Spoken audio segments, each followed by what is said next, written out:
ورحمۃ اللہ وبرکاتہ۔ الحمد لولیہ والصلاة علی نبیہ والوزن والفضل والعدل والنظم والعظم بالجزم بوحدته بكبريائه بسلطان وبإعلان وبإتقان وبإيمان وبيان في فرقان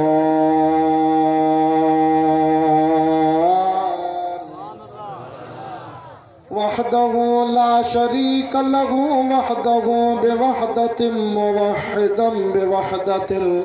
موحدا بوحدة وحيدا وأحدا بلا مدد وجدد ونسب ووصف في الكمال لا شريك له ولا نظير له ولا مشير له ولا مثل له ولا مثال له ولا كفو له ولا نظير له ولا مشير له ولا شريك له من يشرك في ذاته وصفاته وعاداته وآياته أو يتبرك بغيره من نبي وولي وتقي ونقي ونسيم وحسين وجميل وصغير وكبير فعليه الخسران والوبال ثم نشهد أن سيدنا وسندنا ومعصومنا ومنظومنا ومقصودنا أجدر الخلق جديرنا أعظم الخلق وأنور الخلق وأكمل الخلق وأشرف الخلق وأجمل الخلق وأحسن الخلق من الحسن والعدارة والهداية والحكاية والعناية فقد قال الله تبارك وتعالى في القرآن المجيد والفرقان الحميد فأعوذ بالله من الشيطان الرجيم بسم الله الرحمن الرحيم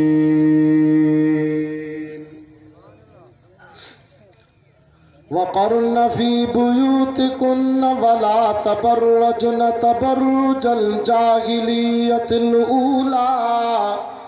وأقمنا الصلاة وآتينا الزكاة وأطعنا الله ورسوله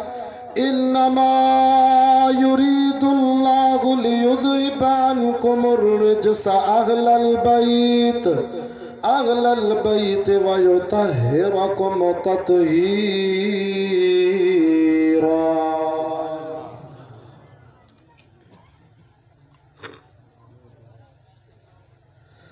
وقال الله تعالى في مقام آخر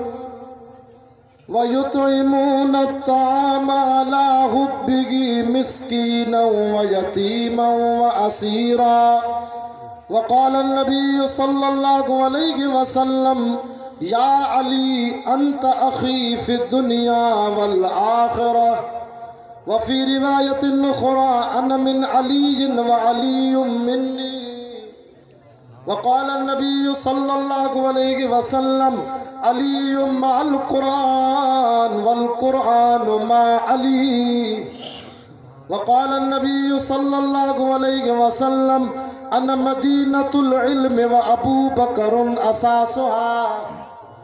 أنا مدينة العلم وعمر جدارها أنا مدينة العلم وعثمان سقفها أنا مدينة العلم وعلي بابها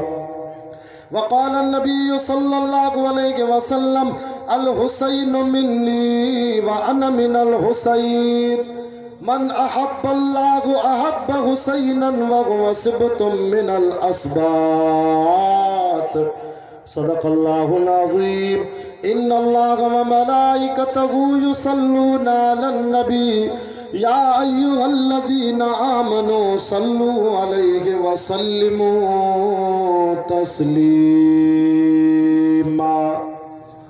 سبئی عاشق رسول صحابہ اہل بیت جا غلام جے جاگو تھا ڈاڑیاں درود پاک پڑھو مجلس برکت واری تھے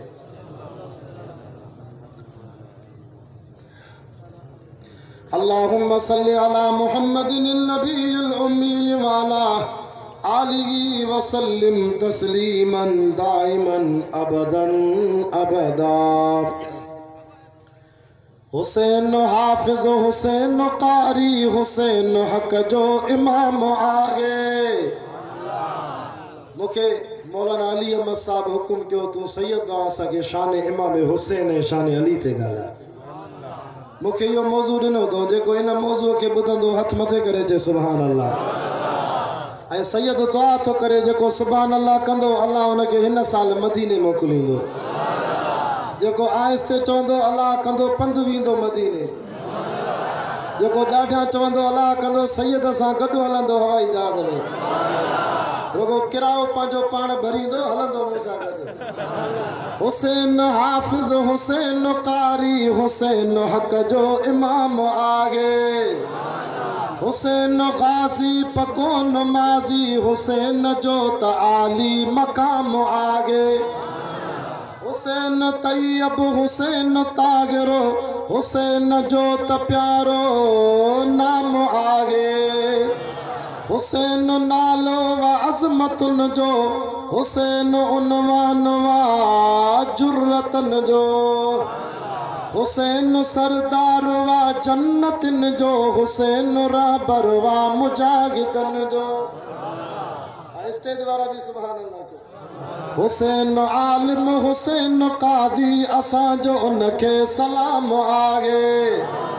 حسین ڈوٹھو و مصطفیٰ جو بے شک حسین ڈوٹھو و مصطفیٰ جو حسین فرزند و مرتضیٰ جو حسین پغدار و مومنن جو حسین مرشد و موحدن جو حسین صابر حسین شاکر و قابل احترام آگے حسین کربل میں پڑھو قرآن زیارت کے قرآن جی اللہ تاکہ قبر قیامت میں ہنا قرآن جی شفاعت نصیب فرمائے اج امام حسین کربلا میں قرآن پڑھو اج بخاری سید کے تو کرسیت ویارے قرآن تو پڑھائے پر کربلا میں تیرن و تلوارن جی برسات میں سوڑے حسین قرآن پڑھے حسین کربل میں پڑھو قرآن حسین تیرن میں انیتی نیت حسین بچڑا کو ہایا اتڑے حسین بدلے میں ورتیا جنت بگشت جاگن بلند درجہ حسین جو ات مقام آگے چوے تو خالد ابن حقانی یہ مجھے شاعری نائے یہ انہ مجاہد علامہ شہید ڈاکٹر خالد محمود جی شاعریہ جیکے سکھر میں گولن دی برسات میں سوڑے حسین وانگر صبح جی نماز میں قرآن پڑھ دے اللہ شہادت جو موت نصیب کرائے آئے کو شہید اسلام جے شان میں نارو ہنی بدائے نعرہ تکبیر شان امام حسین شہید اسلام کے قاتلوں پہ نعرہ تکبیر چوے تو خالد ابن حقانی حسین جو دگو عظیم دگوا حسین جو دگوا جہاد وارو محب ان جو سمور جگوا کرے گلا جو حسین جی کرے گلا جو حسین جی جنت انیت حرام آگے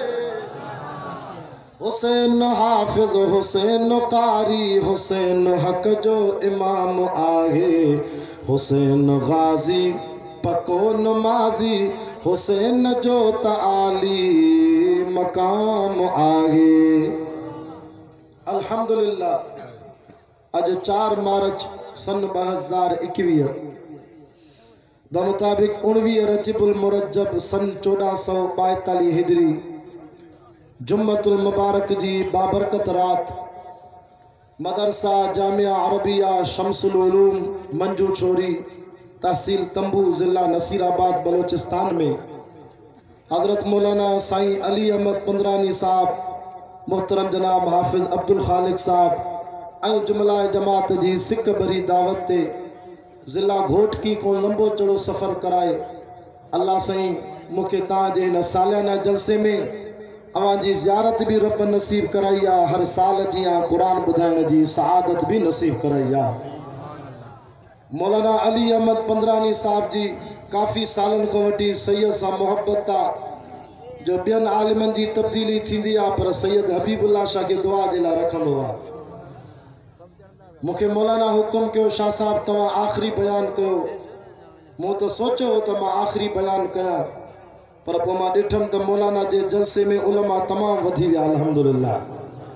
कराची खां हज़रत मौलाना साईं काज़ी मुनीबुर रहमान साहब जन आयल आहिनि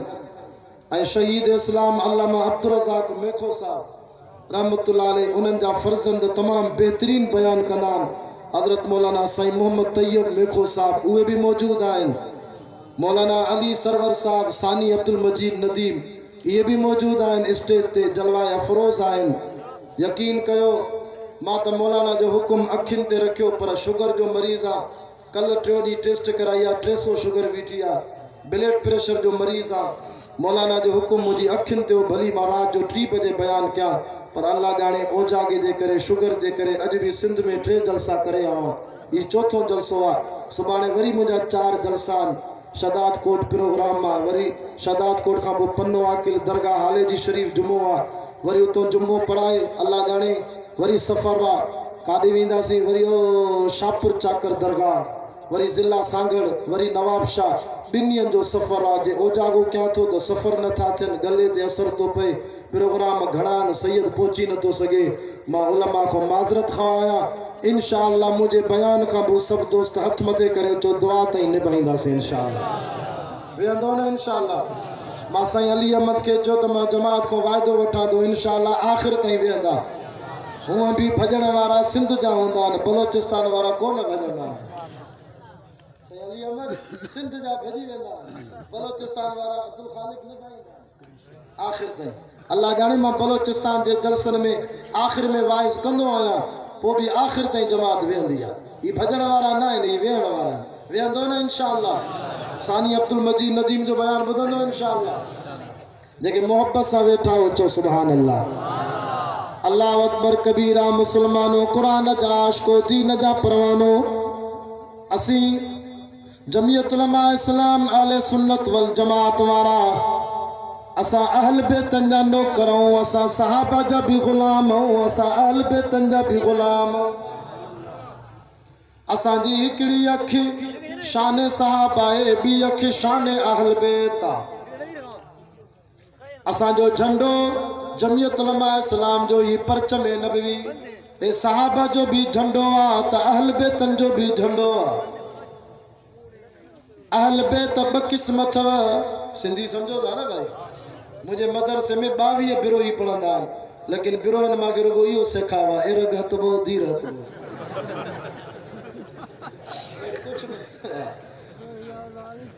तालिबन के चवां तो बिरो की सेखारियो चे बस इरग हथबो धीर हथबो सिंधी समझो था। अल्लाह अकबर बलोचिस्तान जी जमात सिंधी समझंदी आहे मां कोटिया में वियमि जलसे ते कोटिया वारन के चम सिंधी समझो था तो पठान भी उठी बीठा सिंधी समझो था। वैसे भी दीन की बातें जिस जुबान में हो मौलाना कुछ न कुछ समझ में आ जाती है अगर कोई बात समझ में ना आए तो दूसरे बिरोही हजरात बैठे हैं वो तर्जुमा करके बताएंगे। अल्हम्दुलिल्लाह अहल बेत 2 क़िस्म एकड़ा कुरान वारा अहल बेत ॿिया मिठे मोहम्मद जी दुआ जा अहल बेत कुरान वारा अहल बेत कहिड़ा अच कुरान जी ज़ियारत कर दीदार कर 22 सिपारे में मुझो रब तो फरमाए वक़रन फ़ी बुयूतिकुन्न वला तबर्रजना तबर्रुजल जाहिलियतिल ऊला व अक़िमनस सलात व आतीनज़ ज़कात व अतीउनल्लाह व रसूलह इन्नमा युरीदुल्लाहु लियुज़हिबा अन्कुमुर रिजसा अहलल बैत व युतहिरकुम तत्हीरा। अजो मंजू शोरी जे मथा अल-फज़ली को साउंड जे ज़रिए जैसी तई आवाज़ तो वने वण वण ते पन पन ते दर दर ते अजो तांजे इलाके जे कणक जे दाणे दाणे ते कुरान जी रहमत जो मीठो वसे। नबी जूं घर वारियूं अहल बेतन हज़रत अम्मा बीबी खदीजतुल कुबरा को वठी अम्मा आयशा ताईं 9 घर वारियूं नबी जूं अहल बेत। अल्लाह जो नबी भी पाका, रब पान भी पाका, मिठो मोहम्मद भी पाका, तो नबी जे बिस्तरे में जेके घर वारियूं आहियूं चो उहे भी पाकन में पाक। छो सिंध बलोचिस्तान वारो तू असांजी शादी थींदी आ त तू असांजी घर वारी जी चूंड मिट माइट कंदा, अजीज करीब कंदा, कंहिंजो घर मासी ॻोल्हे, कंहिंजो घर चाची ॻोल्हे, कंहिंजो घर नानी ॻोल्हे, पर अल्लाह जी ज़ात जो कसम मिठे मोहम्मद जे निकाह में जेके घर वारियूं आहियूं उन्हनि जी चूंड दुनिया जेके माण्हूअ न कई आहे हथ मथे करे चो अर्श वारे रब पाण कई आहे। पोइ अल्लाह भी पाका, मिठो मोहम्मद भी पाका, त नबी जे बिस्तरे में जेके घर वारियूं आहियूं चो उहे भी पाकन में पाक।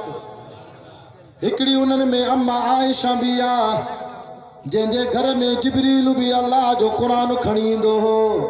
सलाम खणी ईंदो। तॾहिं त के आशिक चयो न सिद्दीक़ अकबर की बेटी को नबी के घर खुदा लाया। उर्दू वाले ज्यादा सुभान अल्लाह करे।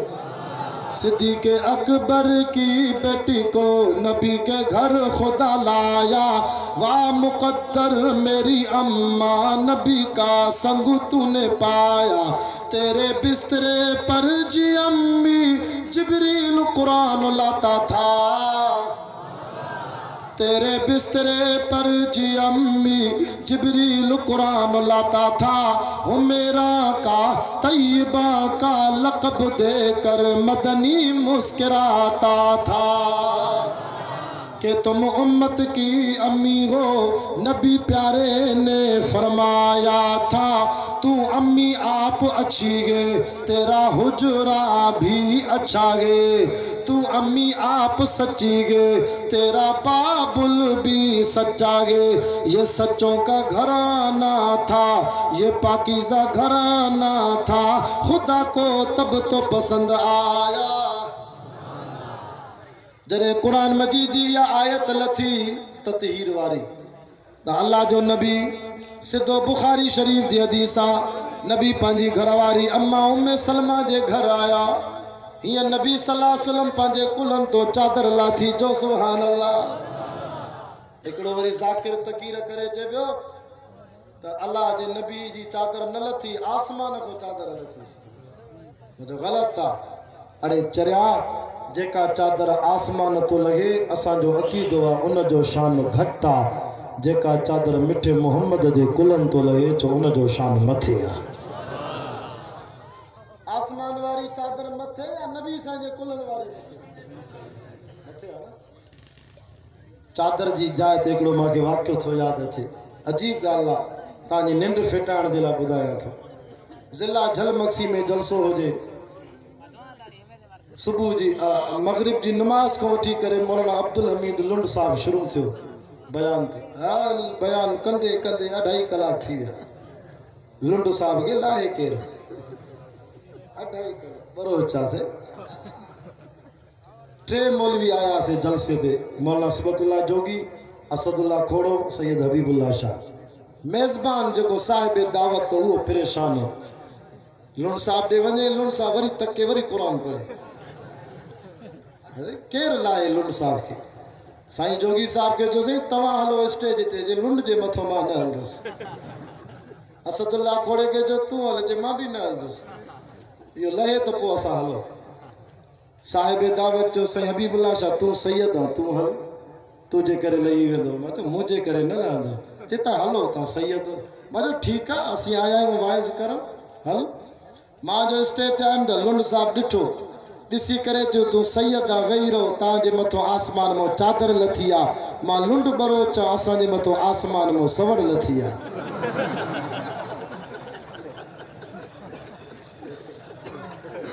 मूंखे चयो शाह साहब चादर मथे या सवड़ मथे मां चयोसि सवड़ मथे अचे पोइ अञा घंटो वेह बरोच जे मथो सवड़ लथी आहे अल्लाह अकबर वो तो मूंसां भाकुर पातो कि दिल में न कजाए ख़ुशि त भई कई आहे बहरहाल असां बरोच बि जे घटि न आहियूं सैयदनि ते चादर आहे बरोचनि ते सवड़ आहे अल्लाह अकबर कबीरा मदीने जे मीर आमिना जे लाल मुझे महबूब करीम चो सल्लल्लाहु अलैहि वसल्लम हुजूर सल्लल्लाहु अलैहि वसल्लम ये चादर विछाई पाण फरमायो आई न अली मुझो अली काथे आ अली भी अली आ सुभान अल्लाह जेके मदीने जे मीर चयो अना मिन अली वाली मिन्नी फरमा मा अली मोवा हजरत अली वो जाना अम्मा फातिमा दी फरमाए मुझो अली मथे ते पटको पाइंदो असां बुखारी सैयदन भी इन करे पटको पातो आ छो त असांजो मुर्शिद अली पिटके वारो न हो पटके वारो असां दाढ़ी छो रखी आ ए मौलाना अली सरवर वेठो असानी ندیم दाढ़ी चमके थी ए बुजुर्ग वेठा न छी दाढ़ी वारा खबर तव असां दाढ़ी छो रखी आ असां दाढ़ी इन करे रखी आ त करबला जे मैदान में जेको जवान शहीद थियो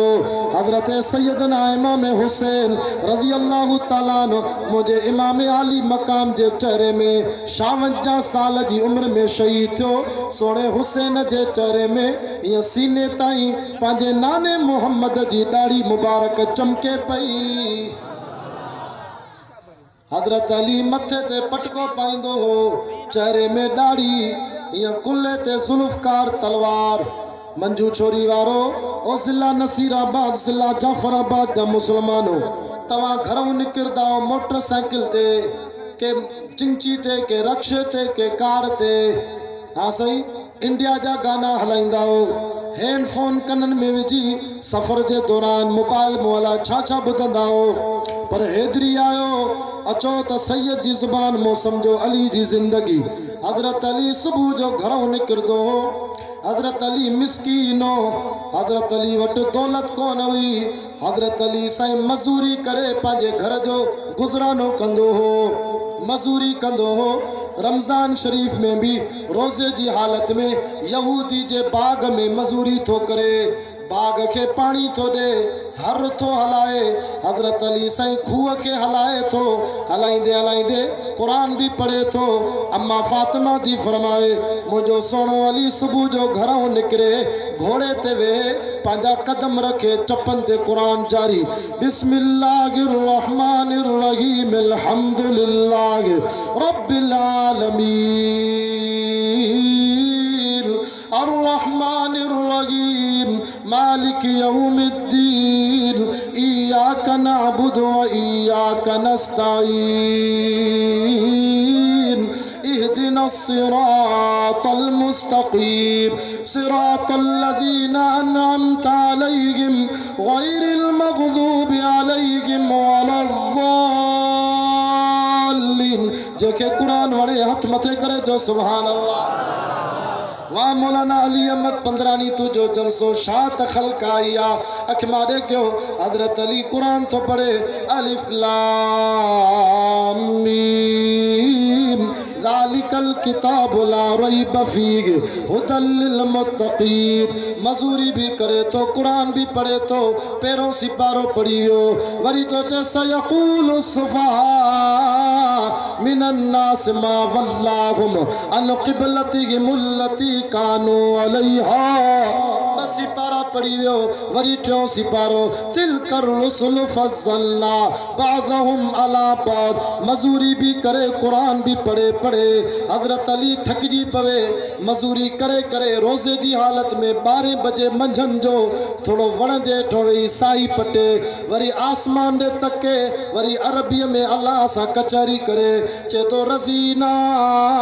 قسمت الجبار لنا علم وللجہال مال او مجھا اللہ ما علی تجھی تقسیم تیرازیاں رب جائلن کے مال ڈنو تھی ما علی کے قرآن ڈنو تھی مال وارے جا دشمن گھنا قرآن وارے جا یار گھنا مال خرچ کرن سا ختم تھی ویندو قرآن بدھائن سا ایمان تازو تھی ویندو ودھی ویندو حضرت علی تو چے مولا خیرہ مال نہ ڈنئی تا خیرہ پر قرآن تا ڈنو تھی نا قرآن مالی سا قبر میں بھی گڈ پل سرات تے بھی گڈ سرات میزان میں بھی گڈ پر علی جو قرآن علی سا جنت میں بھی گڈ شام تھی جاگو تھا دیکھیں ننڈا پیاؤ پنجا بیت ودے گئے سب میں جا یار ہے عبدالخالق نارو لگن کھپے لگے دے یہ یار ننڈا پیا تھی نعرے تکبیر شان مصطفیٰ سبحان اللہ توجہ شام تھی حضرت علی سائیں مزوری کرے گھر پوتو گھر یاد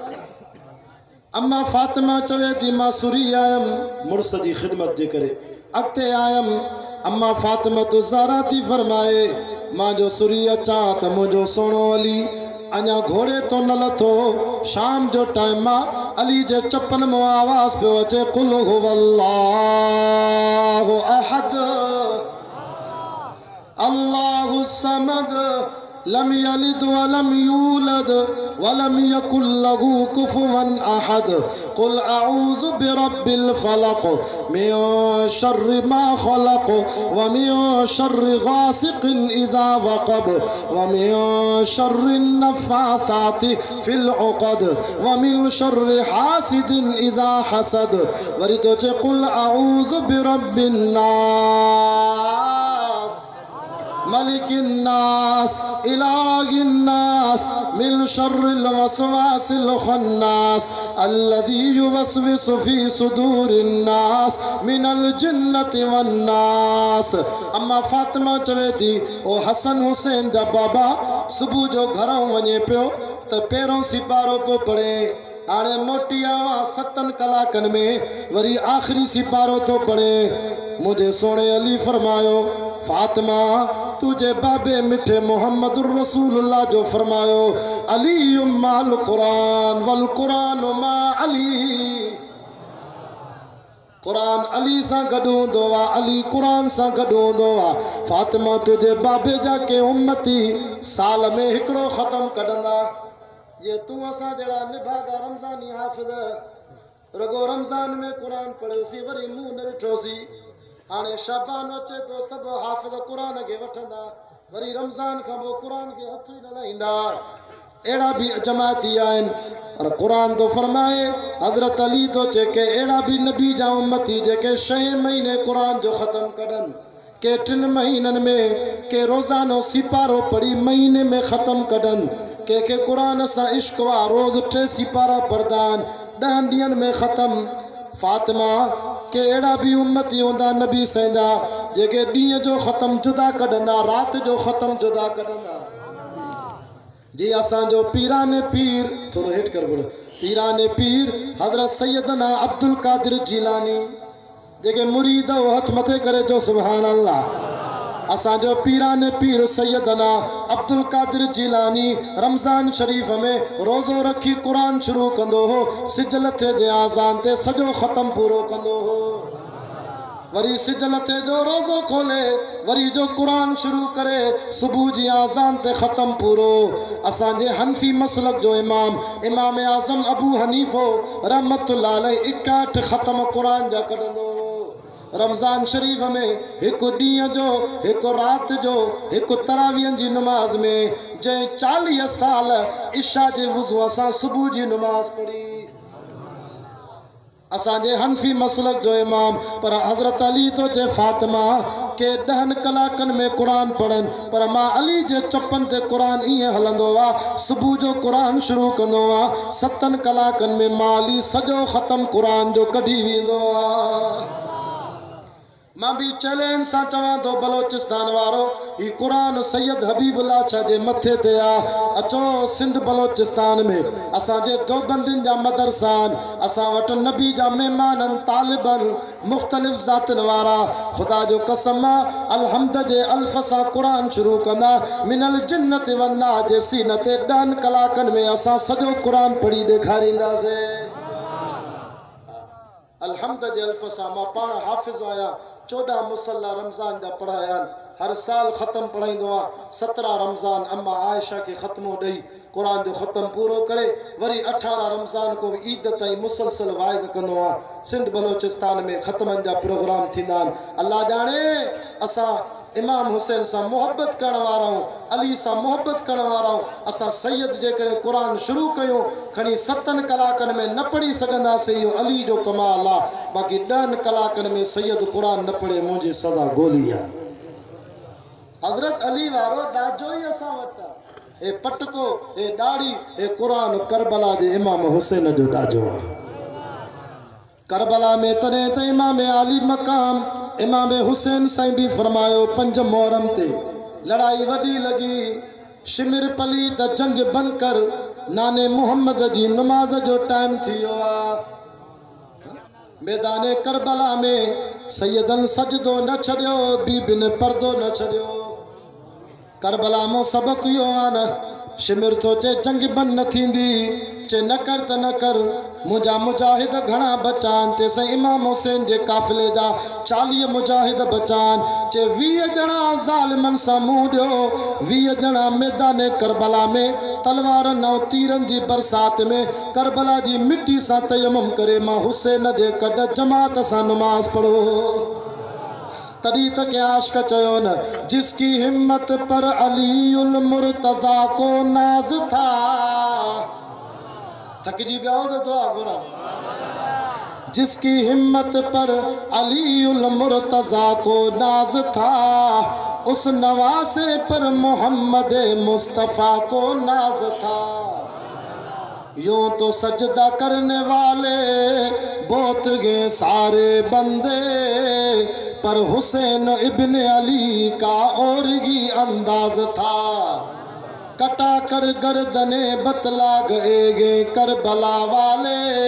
कि कभी बातिल के आगे झुक नहीं सकते खुदा वाले। खबर थी इमाम हुसैन जी तरबियत भी त अम्मा बीबी फातिमा तो सारा कई।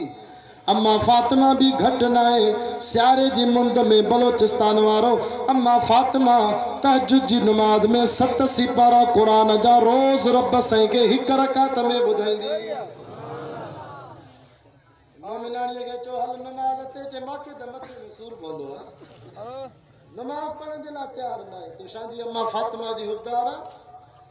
मजलिसनि में वञे थी, बाक़ी नमाज कोन थी पढ़े। पर्देदार थी अम्मा फातिमा जी सीरत हया पर्दो आहे।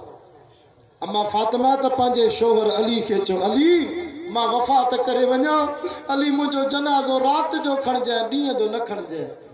अली मुंहिंजे जनाज़े जे खटोले जे चौधारी हीअं काना ॾिजांइ। अली मुंहिंजे जनाज़े में ॾीओ न खणजांइ, बत्ती न खणजांइ। छो फातिमा?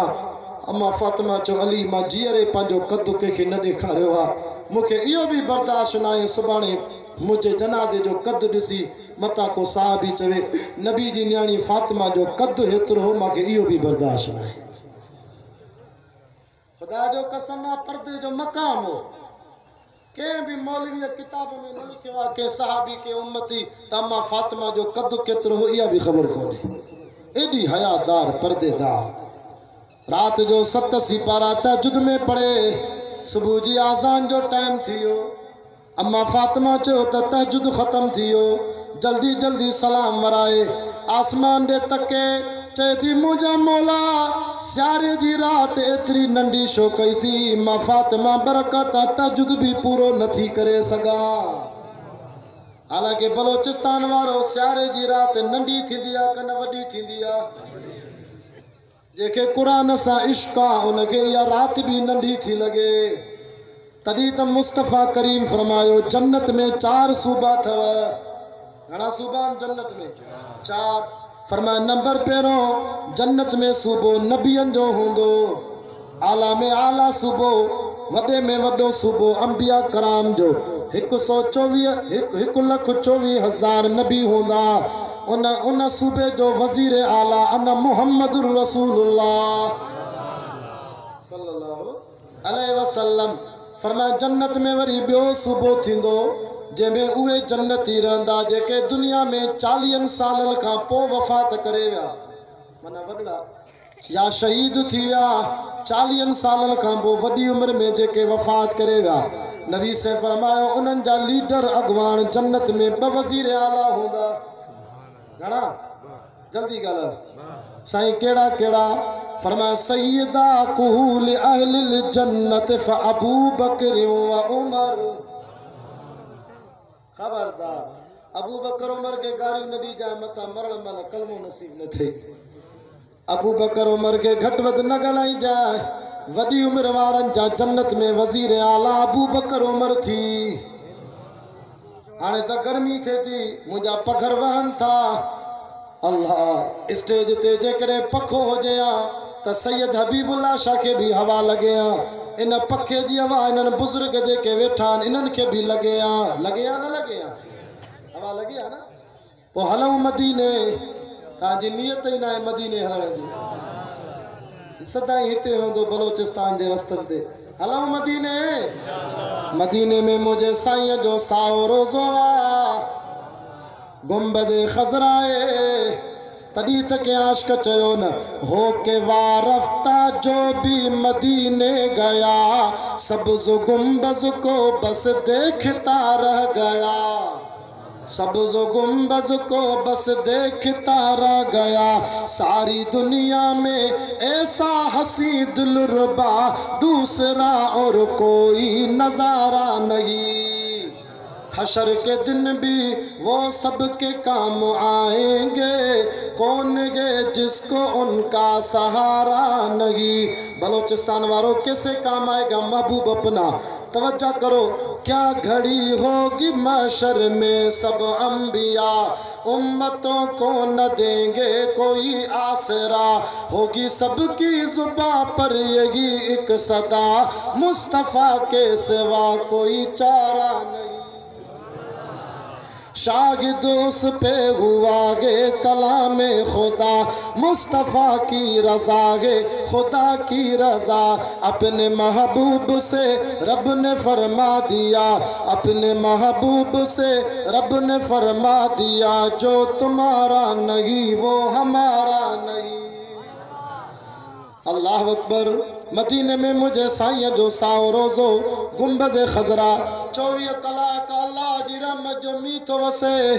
पखी भी सलात पढ़न, जानवर भी पढ़न, फरिश्ता भी पढ़न, इंसान भी पढ़न, पर कायनात जो रब भी पढ़े।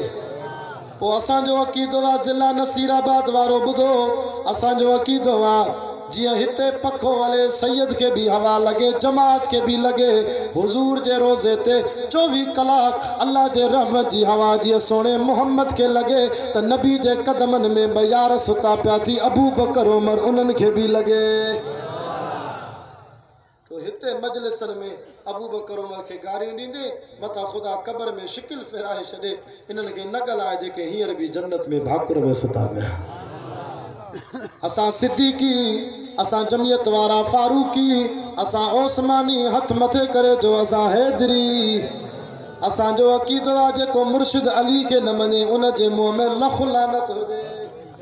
असां हसनी असां हुसैनी। तवज्जो कयो मुंहिंजा 20 मिंट बचान। 10:30 बजे शुरू थियम 11:30 मुझो टाइम ख़त्म बा बाकी 20 मिनट बचान। ओ कुरान जा आशिको दीन जा परवानो हज़रत अली मजूरी करे। हज़रत अली मुझे साईं के ॾाढो प्यारो। जन्नत में घणा सूबा 4 बसूबा बुधाया वरी जन्नत जो टियों सूबो आ नबी से फरमायो जन्नत जे टे सूबे में जेके 40 सालन को नंढी उम्र में वफ़ात करे विया माना 20 साल 35 साल 39 साल नंढे होंदे मासूम जेके वफ़ात करे विया या शहीद थी विया इन्हनि जो सूबो जन्नत में अलहदा उन्हनि जा वज़ीर आला ब हूंदा साईं कहिड़ा अल हसन वल हुसैन सैयदा शबाब अहलिल जन्नत हसन हुसैन जन्नत जे नौजवाननि जा सरदार टे वरी चौथों साईं चौथों सूबो फरमाए जन्नत में औरतुनि जो हूंदो मोमिनाणियूं ईमान वारियूं साईं उन्हनि जी वज़ीर आला केर हूंदी फरमाए सय्यदतु निसाउ फातिमतु अहलिल जन्नत मुंहिंजी न्याणी बीबी फातिमा जैसी ताईं जन्नत में पंहिंजा कदम न रखंदी दुनिया जी काई औरत जन्नत में न वेंदी हसन हुसैन जी अम्मा फातिमा जन्नत जे औरतुनि जी सरदार मां हदीस पढ़ी याद आ न नबी साईं चादर विछाई हज़रत अली भी वेठो आ अम्मा फातिमा भी वेठी आ मुंहिंजे साईं फरमायो ॿुधो ॿुधो क़ुरान जा आशिको अल हसन किथे आ वल हुसैन किथे आ ख़बर थी हसन हुसैन उहे जवान थी मंजू छोरी वारा जिन खे पंहिंजो नानो मोहम्मद पंहिंजे कुलनि ते खणी घुमाईंदो हो जिन जे चपन खे नानो नबी चुमियूं वठंदो हो एॾे तकजा हज़रत इमाम हुसैन नंढड़ो हो मदरसे में दाख़िला वठी ॾिनी अली साईं ईअं चीच खां पकड़े इमाम हुसैन खे मदीने जी मस्जिद वठी आयो जीअं तव्हां पंहिंजी औलाद जो हथ पकड़े साईं अली अहमद जे मदरसे में दाख़िला वठी ॾे अब्दुल ख़ालिक मुंहिंजे बच्चे खे क़ुरान पढ़ाए ईअं अली साईं बि वठी आयो साहबा वटि हज़रत हुसैन खे क़ुरान पढ़ाए उस्ताद तो चवे मां भी खुश नसीब आ जन्नत जे नौजवाननि जे सरदार जो उस्ताद तो थिया सुभान अल्लाह ॾाढा वो मदरसे में पहिरें ॾींहं ते सबक़ मिलंदो आहे अलिफ बा ता सा जीम इहो मिलंदो आहे न हज़रत इमाम हुसैन के उस्ताद तो चे सुरिया जागो था वेझो थियो इमाम आली मकाम जे बच्चे के उस्ताद तो चवे पुट हुसैन अच त सबक ॾियां पहिरों ॾींहुं मदरसे में इमाम हुसैन तो चवे उस्ताद सॼी दुनिया जा ॿार मदरसे में पहिरें ॾींहं ते क़ुरान जो सबक वठंदा थी पर मां हुसैन उस्ताद सबक वठण न आयो आहियां तोखे क़ुरान जो सबक ॿुधाइण आयो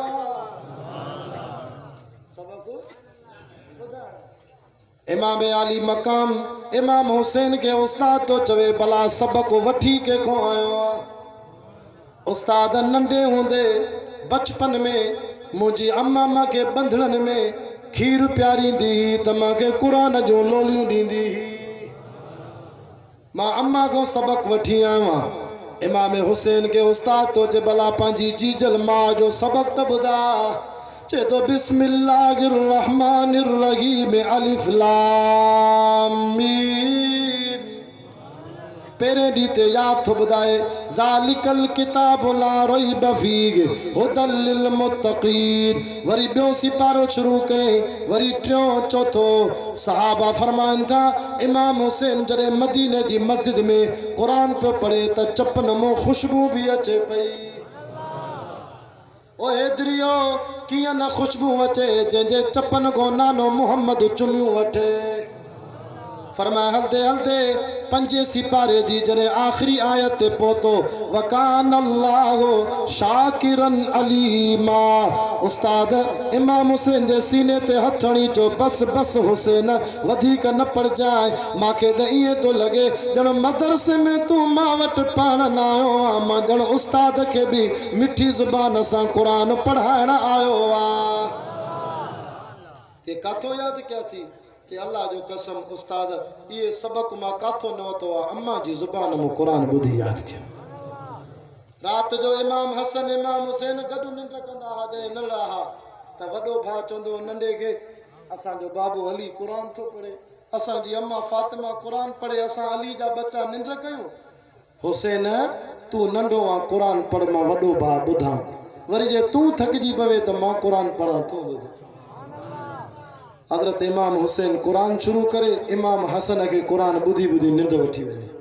امام حسن تو جے صبح جی آزان جو ٹائم تھے ماں جو اکھ کھولا تو مجھو بھا حسین ننڈ پیوا پر چپن تے ستوں سپارو قرآن جو جاری ہے اے اساں وارا چھوڑا ننڈ میں گاریوں تھا کر اے مائی خیرہ گیا تھا کر ننڈ میں بھی نہ کہ خونی تھا نظر آتا ڈسنی موبائل تے سجو دی دھوڑ شائی تھا فلم ڈسن تھا تو ننڈ میں فلم تو اچے اللہ جانے ہے سید جے ہتھ میں قرآن آ ماں ڈیئں رات سندھ بلوچستان میں روز 4-4 5 جلسہ بھی کیان 12 ربی الاول تے 8 جلسہ کیا ڈیئں رات ہلا تھو کنڈ کرش میں گنداوا گندا کا بھاگناڑی جلمکسی سبی نوشکی کوئٹہ خزدار کلات ونگو کرخ حب لس بیلو کراچی کو 600 کلومیٹر پر غوادر میں بھی پھرو ان جلسوں رکھا ہے اللہ کتے کتے قرآن جے صدقے رب گھمائے تو اے شوران جو علاقوں اے باگڑے جی تحصیل سنی ضلع کچھی ماں کاڑے کریں رات جو بلوچستان جے مدرسن میں ویندو آ جا سندھ جے اندر کریں 1 بجے سما کریں رات جو 2 بجے سما تڈی تے شوگر تھی وئی بلڈ پریشر جا مریض تھی ویاسے وائز کرے اللہ جانے ویندو آ مدرسے میں تا طالب نبی جا مہمان تڈے تے ستا پیا ہوندان اساں جے دیوبندین جے مدرسے جے طالبن مو 3 بجے سید حبیب اللہ شاہ کنن سا قرآن جو لولیوں ٻڌي پنجے بچن کے مدرسے میں چھڏے ون اساں جے مدرسن جا طالب 2:30 بجے رات جو ننڈ میں استاد وارو سبق تھیا سچا حسینین سچا حیدرین اللہ اکبر توجہ کयो مجھے سائیں دعا گھری گال یاد کن وسری وئی یاد ہے نا حسن سائیں بھی ویٹھو حسین سائیں بھی ویٹھو ماں حسین جی گال پو کیا حسن جی گال پو کیا نبی سائیں سجے کلے تے امام حسن کے ویارو کھبے کلے تے امام حسین کے ویارو توجہ کیوں مجھا 12 منٹ بچان ہانے نبی مدینے جی گھٹن میں گھمن تھا ڈسن وارا ڈسی چون تھا واہ جی سواریا واہ جی سواریا حضرت عمر جڑو مانو چے تو خدا جو قسم آ کہ ماؤ جلال کے ایڑی سواری نہ ملندی مصطفیٰ کریم صلی اللہ علیہ وسلم فرمایو عمر رگو سواری شو تو ڈسے سوار بھی تو ڈسن کے ڈاؤ چاند جیہ کے ماں جلال کے حسن حسین جڑا بچہ کو نہ ملندا تیہ کے ماں جلال کے جیہ کے ماں جلال کے ماں محمد جڑی سواری نہ ملندی تیہ کے ماں جلال کے حسن حسین جڑا بچہ بھی کو نہ ملندا دوستو توجہ کیوں تمہا علمی گال سمجھایا حسن حسین جا نوکروں شوتنا نے محمد پانجے کلن تے کھڑی گھمایو پر ماں ابو بکر صحابی جو نوکر چھو نہ تھا ابو بکر وری وہ صحابیہ ہجرت واری رات پویوں دشمن کڈھا اگیوں جبل چیویو مصطفیٰ کریم فرمایو صدیق کیاں کجے رات جو ابو جہل کڈھے اگیوں جبل ہلوں تھا مدینے صدیق کیاں کجے اللہ جے نبی کے صدیق تو چوے سائیں گھبرایو چھو تھا سائیں سواری حاضرہ سواری حاضرہ مدینے جے میر چیو سائیں سواری کاتے آ ایرے خیال کر جیے مدینے جو رمال سید جے کلن تے پیوا یہ صدیق اکبر نبی سے کے اشارو کرے فرمایو اللہ جے رسول تا صدیق جے کلن تے ویو تما ابو بکر تما کے اللہ جے حکم سا جبل جو رستو پار کرایا بلوچستان وارا فیصلو تجھے ہتھ میں اما سید جے ہتھ میں نائے اڑے جن کے نانے محمد پانجے کلن تے کھڑی گھمایو انہ حسن حسین کے منے تو پر ابو بکر کے گاریوں تو رے ابو بکر وہ تھی جے حسن حسین جے نانے محمد پاک کے پانجے کلن تے کھڑی گھمایو چوتما ان جو بھی نوکرا انیا بیو دلیل جاگو تھا بدایا دلیل جی بولی تو گلایا فیصلو بلوچستان وارو تاں جے ہتھ میں اسا حضرت علی جا نوکروں تو سبھی علی جا نوکروں حضرت عثمان جا بھی نوکروں شوتا حضرت عثمان حضرت علی جی شادی تھی یہ بئی گھوٹ تھی آیا حضرت علی حضرت عثمان تا نبی سائیں وٹے بدفع گھوٹ تھی آیا گھنا دفعہ بدفع حضرت علی ایک دفعہ بئی گھوٹ تھی آیا ہار پائے آیا انہاں بنی جو نکاح بھی مٹھے محمد پان پڑھایو علی سائیں جی شادی پئی تھے حضرت علی پوچھوے مجھے شادی تھی دے بیو کو نکاح نہ تھو پڑھائے نبی سائیں تو پڑھائے گھوٹ علی निकाह मुस्तफ़ा पढ़ाए वकील भी नबी साईं पाण शादी जो थींदी आ त पोइ उन में हिकु वकील जंहिंजी शादी थियल आहे उहो त ॻाल्हाए जंहिंजी नाहे थियल उहो बि ॻाल्हाए तजुर्बो थी वेंदो हिकु वकील मां दुआ थो कयां अल्लाह जेके हिते कुंवारा वेठा थी सभिनी जी शादी कराए हाणे त कुराड़ा बि आमीन था कनि ॾाढा आमीन जो ॿीअ जो शौक़ु आहे छा अल्लाह अल्लाह सभिनी जी शादी कराए सुभान अल्लाह शादी भी नेमत आहे खुदा जी नेमत आहे जंहिंखे भली घरवारी मिले न नबी से फरमायो सॼी दुनिया को मथे तोहफ़ो बाक़ी जंहिंजे घर में किरोध हुजे अल्लाह बचाए अल्लाह सभिनी खे भागन भरियूं नसीब कराए अर्ज़ पियो कयां हिकु वकील हज़रत अली तो चए नबी से जो मां वकील आ मौली साहब भी मां निकाह भी मां पढ़ाया अली जेके तोखे शाहिद वणनि उहे घर वठी वञा हज़रत अली हेॾे तके चए अल्लाह जा रसूल शायद उहे कर जिन मूंखे सलाह ॾिनी त बीबी फातिमा सां निकाह कजाए चे अली कहिड़ा थी चे अबू बकर उमर थी इहो प्यारा कन दुश्मनी आहे फैसलो तव्हां कयो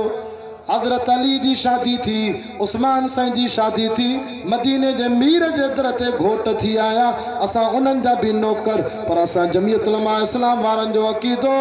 जंहिंजे दर ते अली घोट थे उस्मान उन जा बि नौकर बाक़ी अबू बकर उमर जा कीअं नौकर न थियो अरे अबू बकर उमर जो जॾहिं वारो आयो अल्लाह मिठे मोहम्मद पाक खे फरमायो ओ वज़हा जे चेहरे वारा अलम नशर लक सदरक जे सीने वारा तू पाण सिंगार जी सवार जी घोट थी अबू बकर जे दर ते वञ मां अल्लाह तुंहिंजो बीबी आयशा सां निकाह करायो आहे वरी हज़रत उमर जे दर ते वञ बीबी हफ्सा सां निकाह करायो आहे मुंहिंजा सोना जंहिंजे दर ते अली उस्मान घोट थे चो उहे बि शान वारा जंहिंजे दर ते मिठो मोहम्मद घोट थे चो उहे बि शान वारा घणा दलील था तवज्जो कयो आखिरी ॻाल्हि आहे आखिरी दलील आहे मदीने जो मीर मुंहिंजे साईं सल्लल्लाहु अलैहि वसल्लम हीअं चादर विछाई याद कन विसरी मां मुंड में हदीस पढ़ी चादर बरोचन वारी सवड़ न चादर कुलन तो नबी साईं जे कुलन तो लथी फरमायो अली काथे अजी मुंहिंजा साईं अली भी वेठो उस हज़रत अली वेठो अम्मा फातिमा वेठी घणा थिया हसन हुसैन चार पंजो सोनो मोहम्मद सल्लल्लाहु अलैहि वसल्लम घणा थिया तॾहिं चवंदा पंतन पाक मां चवंदा पंतन पाक शो सवा लख सहाबा पाक हा सहाबा पाक सहाबा के कीअं न मञा अरे सहाबा उन मदरसे जा तालिब थी जंहिं मदरसे जो नालो बैतुल्ला जेके ॻाल्हि वणे ॾाढा चए सुभान अल्लाह मदरसे जो नालो जेको चवंदो बैतुल्ला अल्लाह कंदो हिन साल ॾिसी ईंदो अरे मदरसे में जंहिं मदरसे में नबी जा यार पढ़िया थी किताब सहाबा जे पढ़ण वारे किताब जो नालो ज़ियारत भी कर चो कलामुल्लाह सहाबा जंहिं मदरसे में पढ़िया थी उन मदरसे में पढ़ाइण वारे उस्ताद जो नालो चो मुहम्मदुर रसूलुल्लाह सहाबा जे मदरसे में पढ़िया थी उन मदरसे जे इम्तिहान वठण वारे मुमतहिन जो नालो हथ मथे करे चो ख़ुद अल्लाह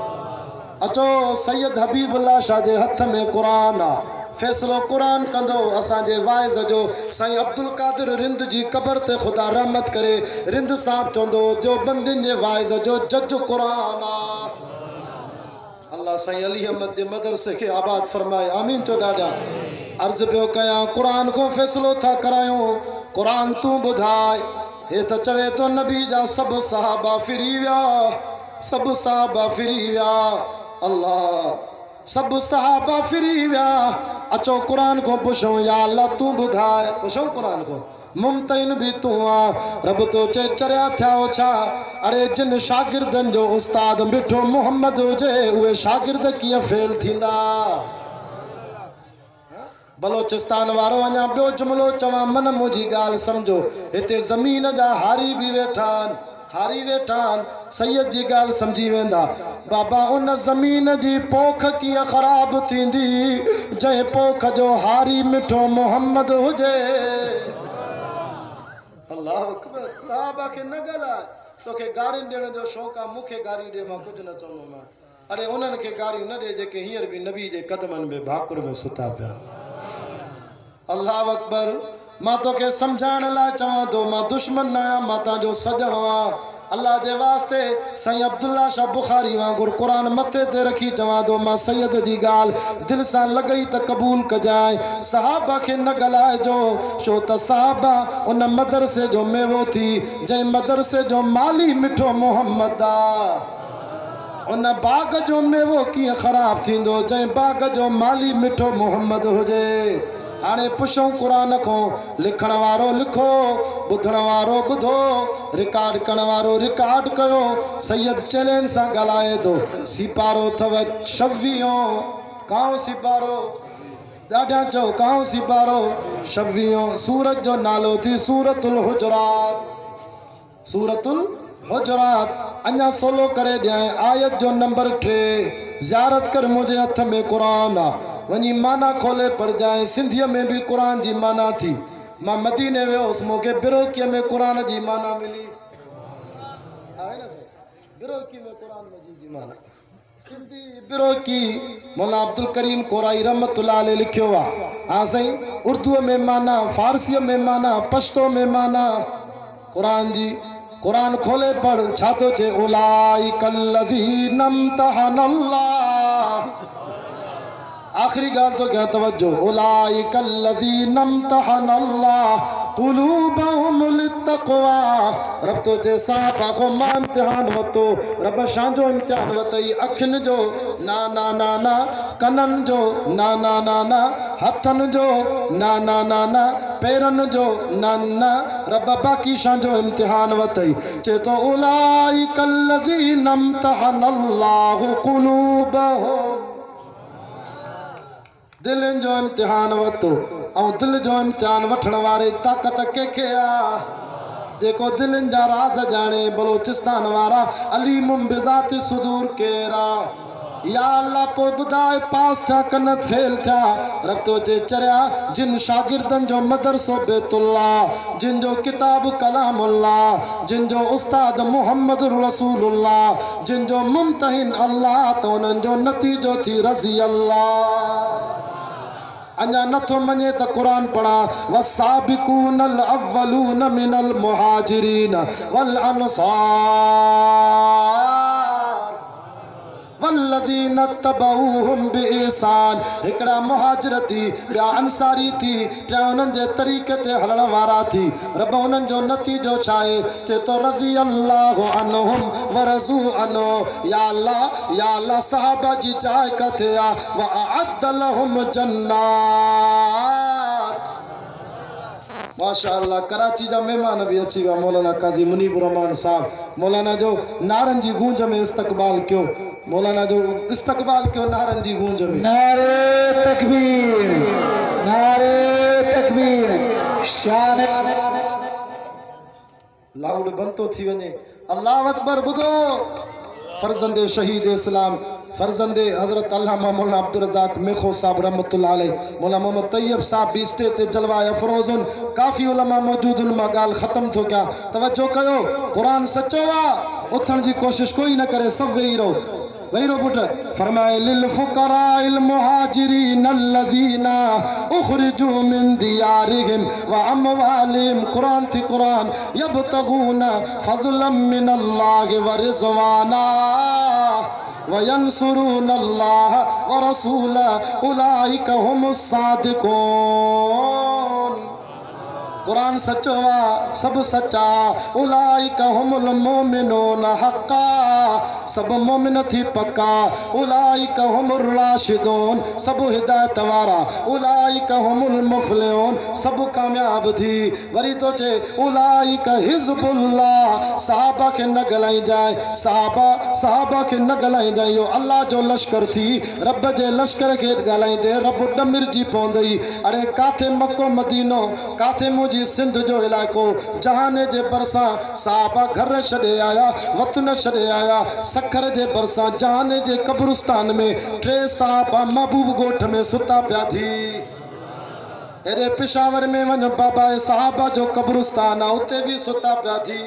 ضلع ٹھٹو بدین جے علاقے میں ماویس مکلی جو قبرستان اتھے بھی نبی جا یار ستا پیا تھی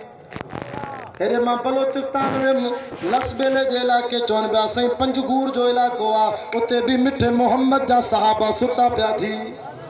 نبی دعا غریب ختم تو کیا توجہ اللہم ہاؤلاء اہل بیتی ویطہرکم تطہیرا یا اللہ بھی مجھے گھر وارا تھی انہن کے بھی پاکو کر اما ام سلمہ چیتی ماں سری آئیم یا رسول اللہ بیو ماں بھی تا چادر جے ٹھویا پو دعا گرو نبی سے فرما لا لا ام سلمہ تو مجھے گھر واریا تو چادر جے ٹھوے بھی پاکا نوے بھی پاکا تاکہ تا قرآن پاک چوا ہنن کے تا دعا گھری کرے پاکن سا ملایا تو اما جیتی مجھے گھر جی شک مو آمین آمین جا آواز آیا یارو دعا قبول تھی کن نہ تھی آنے فیصلو کر ابا جے نبی جی چادر جے ہیٹھو علی جو گھرانو 5 منٹ ویٹھا چو اوے بھی پاکن اڑے بی بی عائشہ کے نگل آئے نبی جی گھر وارن کے نگل آئے یہ تو اما عائشہ کئی سال نبی سے ایک چادر میں جے نندر کئی کئی سال چو اسا انن جا بھی نوکر آئے ہوں اسا صحابہ جا بھی نوکروں اسا اہل بیتن جا بھی نوکروں مجھو قائد جمعیت حضرت مولانا فضل الرحمان یہی پیغام کھنیا ہوا تا اللہ جی عبادت رسول اللہ جی اطاعت صحابہ اہل بیت جے عزت ناموس جے لائے تحفظ ختم نبوت جے قانون جی حفاظت جے لائے مدارس مساجد جے تحفظ جے لائے مولانا اعلان کیوا 26 مارچ تے انشاءاللہ مارچ میں مارچ کبو ہتھ متھے کرے چو جمعیت جا جھنڈا ہتھ میں کھنی پانجے متھن تے پٹکا پائے قائد جمعیت جے حکومت جاڈے سائیں جو حکم تھیندو چو بلوچستان جے علماء جی قیادت میں ہلندا سی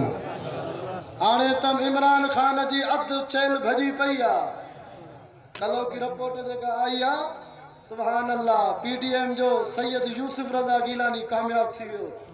مولانا عبدالغفور حیدری صاحب کامیاب تھیو مولانا عطارحمان کامیاب تھیو اخبار وارے لکھیو تا وزیرن جی مانی کئی عمران خان مانی کے ناشتو بھی ماں وٹے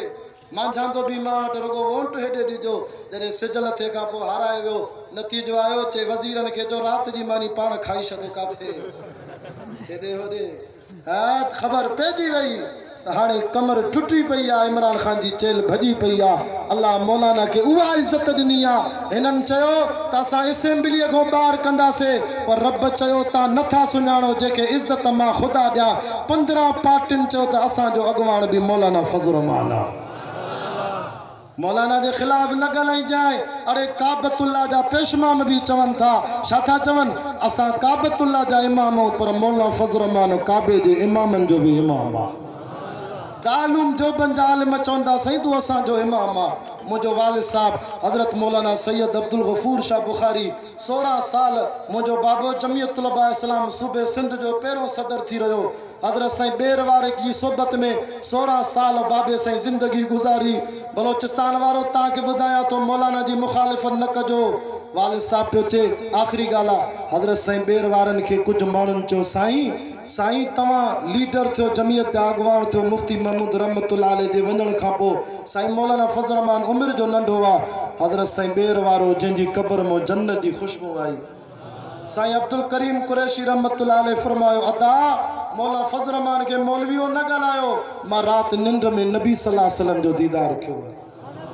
ماں نندر میں ڈٹھو بس شامیانہ لگلا ہکڑے کنا جیٹھو علماء ویٹھا بے شامیانہ جیٹھو علماء ویٹھا جن علماء سا مولانا فضل الرحمان ویٹھو مٹھو محمد رسول اللہ بھی اتے ویٹھو ماں بیر وارے جو قائد بھی مولانا فضل الرحمان 5 منٹن میں مجھو ہم سفر ساتھی نعت خوان حاجی امداد اللہ جو شاگرد ہکڑو غزل چوندو قاضی صاحب جی اجازت سا وری انشاءاللہ جلسو جاری رہندو نعت خوان جی خدمت بھی کہ اللہ گنج دیندو درود شریف پڑھو تاکہ بدائے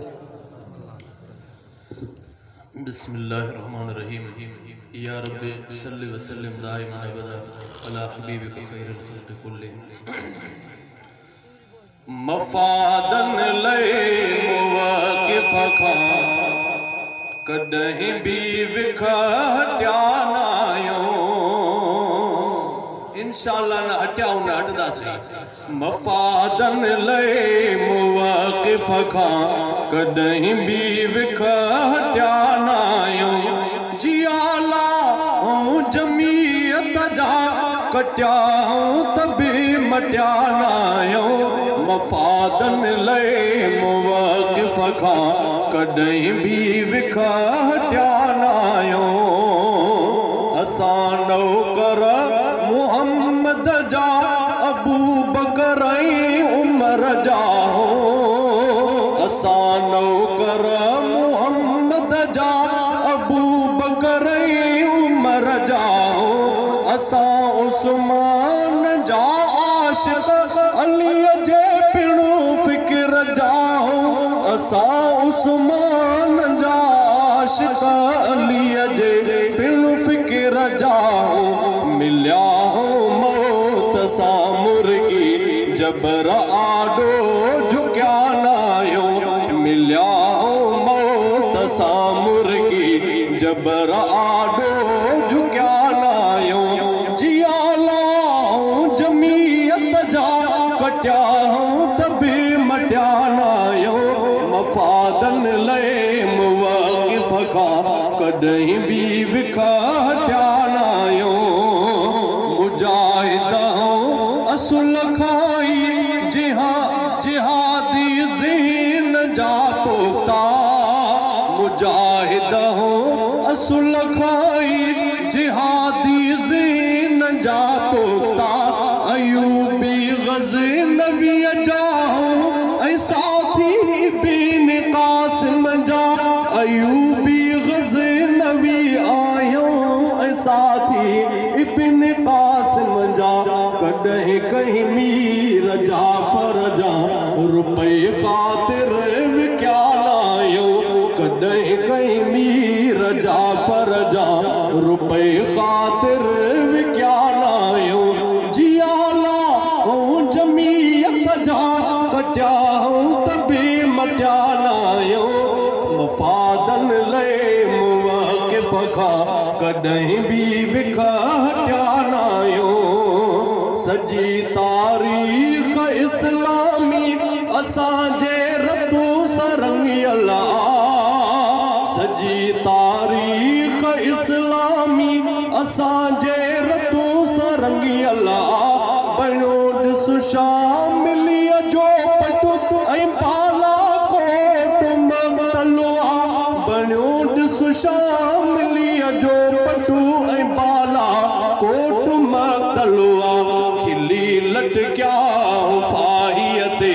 जलाद ॾिसी ॾकिया नाहियूं खिली लटकिया फाहीअ ते जलाद ॾिसी ॾकिया नाहियूं जियाला जमीयत जा कटिया तभी मटिया नाहियूं मफ़ादन लए मुवाकिफ़ खां कॾहिं भी विखा हटिया नाहियूं विॾार दौर में आहियूं असां ज़ालिम सां ललकारे विॾार दौर में आहियूं असां ज़ालिम सां ललकारे सठिया आहियूं न सहंदासीं ज़ुल्म जी बाहि जो मारे सठिया आहियूं न सहंदासीं ज़ुल्म जी बाहि जो मारे सॼो रहज़न खे रहबर चई सबको अहिड़ो सिखिया नाहियूं सॼो रहज़न खे रहबर चई सबको अहिड़ो सिखिया नाहियूं असांजे जिस्म में हसनी भरियल खून गैरत जो असांजे जिस्म में हसनी भरियल खून गैरत जो शहादत जा शेदाई जिया पो आहे जुरअत जो शहादत जा शेदाई जिया पो आहे जुरअत जो फिदा फारूक दीन मथा हयातीअ जा बुखिया नाहियूं फिदा फारूक दीन मथा हयातीअ जा बुखिया नाहियूं जियाला जमीयत जा कटिया